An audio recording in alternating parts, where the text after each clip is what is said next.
We have insulin in there, which unfortunately has gotten damaged. I don't know who is going to compensate for that.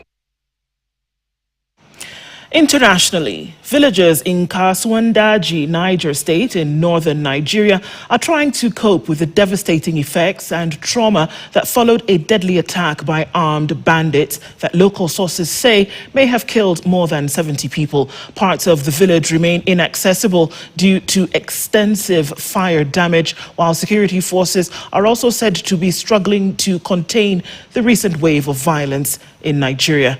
Leangari reports. Reports from Nigeria say the attack may have claimed 70 lives.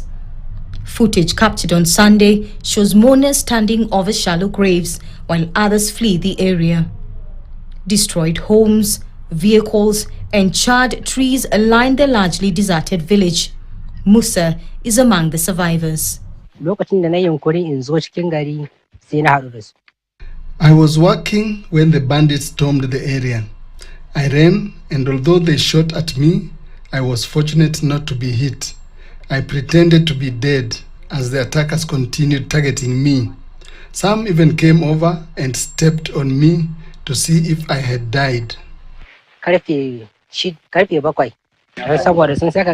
Although the village was set on fire around 7 p.m., I did not get up until around 9 p.m. I was pained knowing our farm produce was stored inside the houses. When I eventually rose from the spot, an elderly woman told me to go and see those who had been slaughtered nearby. I was completely disoriented.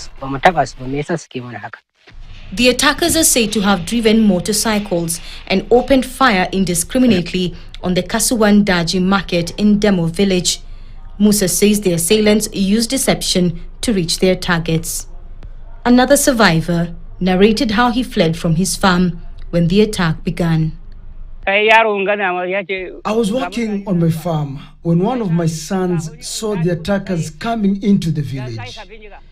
When the attackers brought out their guns to kill me, I just stood up and ran to a nearby river where I jumped to safety. Initial police figures put the death toll at around 30. However, local leaders and church officials say between 40 and 70 people may have been killed, with some bodies still unrecovered. Parts of the village remain inaccessible due to extensive fire damage.